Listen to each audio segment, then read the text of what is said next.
So no doubt one of the biggest announcements at the most recent February Nintendo Direct was the inclusion of Game Boy family of systems making it to NSO, with the Game Boy and Game Boy Color tier being available on the base tier service and the expansion pack getting that classic library of Game Boy Advance games. And while we got a brief look at what games Nintendo was both launching the service with and committing to bringing in the future, there is now some mounting evidence online that has people wondering whether or not we could be getting a major feature added into NSO that would enhance very specific games and also hint towards the inclusion of major Game Boy classics. And in today's video, we have to go over exactly what's being claimed here and break down and discuss what this means when it comes to new NSO features as well as new game additions right now.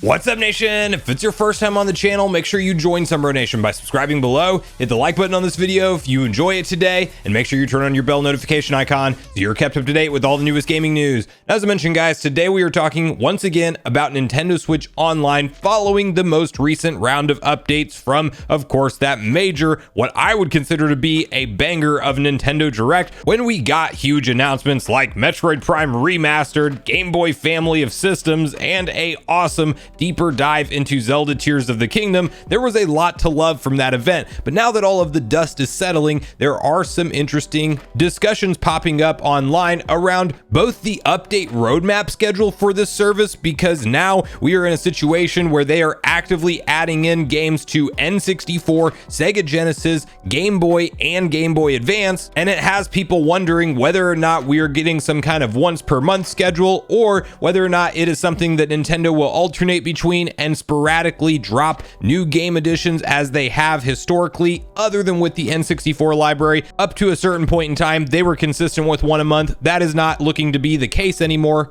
And quickly on that note, before we do deep dive into this feature that we will be discussing in detail, and also which games it signifies could be headed to the service, it has been officially confirmed from a Nintendo spokesperson that Nintendo says it has no schedule for new Game Boy and Game Boy Advance games on Switch Online. Now, I don't think that's necessarily a shock to anybody at all, because it's one of the frequent gripes I've had on the channel with the service is just that lack of transparency and communication when it comes to things like new game additions for NSO. We as fans are always sitting on the sidelines waiting for surprise announcements, and while I do like a good surprise, I would also like to at least have some kind of baseline commitment of one new game per library per month, or a pack of games every other month on things like the Game Boy and Genesis consoles. But it looks like we are just always going to be alternating and kind of trying to pinpoint when Nintendo may do it, and they will ultimately be sticking to their sporadic, unpredictable schedule when it comes to new game updates, at least specifically going out of their way to mention this for Game Boy and Game Boy Advance. Now, the other point that's being brought up a lot online is a very specific feature that a lot of people may have some nostalgia for, which is the ability to transfer Pokemon through the transfer pack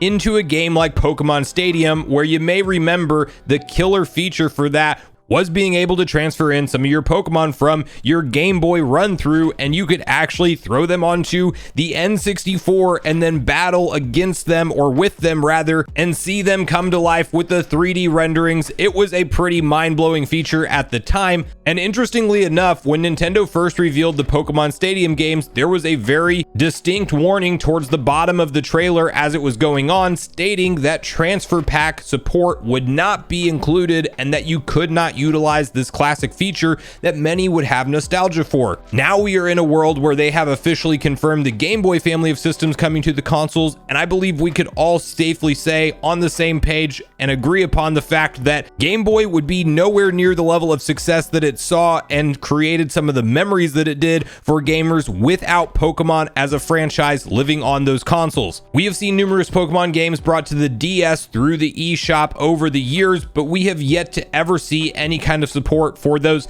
handheld classics on any kind of mainline console from Nintendo, and that could very well now be turning, since we do have the inclusion of the Game Boy family of systems for NSO. And will we find out about something like this as soon as like Pokemon Day coming up, when we should expect massive new announcements for the franchise? It's entirely possible, and now due to some new evidence, it could be more likely than not. As you can see, the following article typed up over on My Nintendo News that reads, Nintendo could be be adding ability for players to add Pokemon to Pokemon Stadium. Pokemon Stadium is coming soon to the Nintendo 64 app on Nintendo Switch Online Plus expansion pack, which is excellent news. However, there is one glaring issue. Players will not be able to import their own Pokemon into the Nintendo Switch Online version. This was a key feature in the original Nintendo 64 game and will make the Nintendo Switch Online version more difficult for players, as you are unable to raise your own set of Pokemon to use in the game. Interestingly, a member on the FamiBoard forum spotted that the Japanese video announcing the inclusion of Pokemon Stadium in the Nintendo Switch Online Plus expansion pack catalog has been revised, and Nintendo has erased the blurb saying Pokemon cannot be transferred to these games.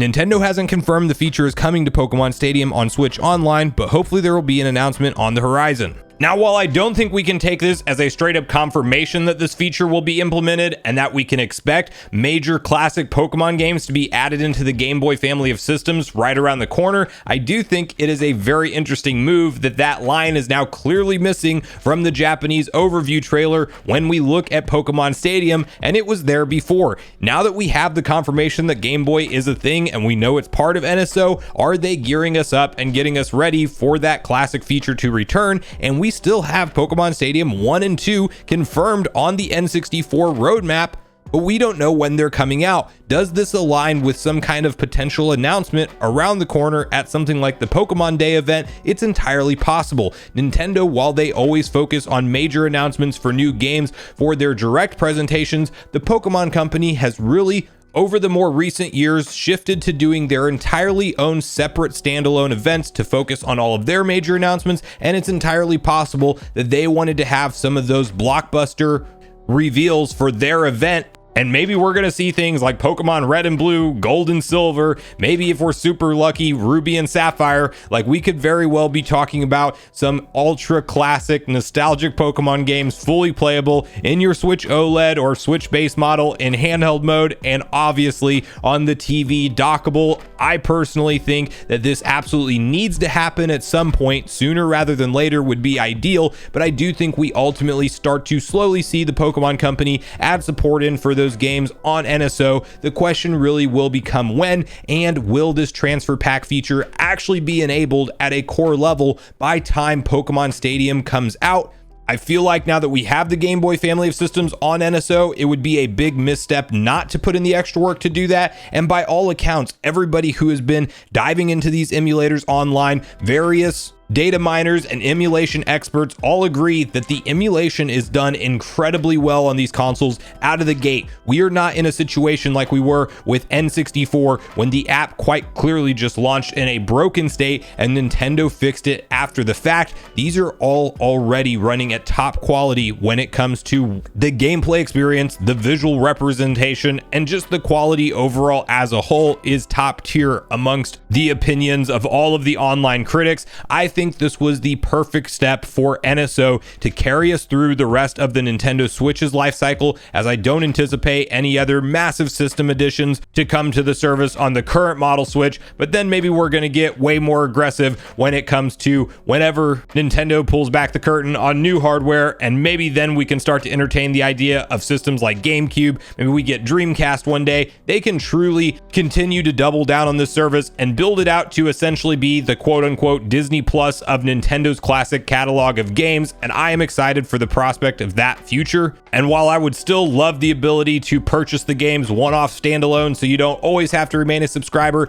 I do absolutely at this point start to realize that the amount of games and different systems that you have access to play anywhere at any time due to NSO, that $50 annual asking price is definitely becoming less of a sticker shock when you look at everything that is being added in, especially once we see massive titles get built out to the Game Boy and Game Boy Advance library of consoles. And I do think that this becomes a simpler purchase decision for a lot of fans out there, although I do hope that Nintendo comes out one day and sticks to some kind of bare minimum commitment when it comes to new updated roadmap schedules and just what systems they will be adding in and supporting new games for. At least alternate systems every month or give us some kind of loose commitment. We don't have that today, but I will say that the addition of these new consoles was definitely a game changer in my mind. And once I'm done with Metroid Prime Remastered, I will be hopping straight into Minish cap for a fresh playthrough on the Game Boy Advance, but I really want to hear from you guys at this point in the video, your personal thoughts and speculation around this. Do you think that we are indeed around the corner from some kind of major Pokemon game announcement to hit NSO? Do you think that the transfer pack will be supported and that we will have the ability to transfer in our Pokemon that we play with on the Game Boy playthrough and then throw that into Pokemon Stadium?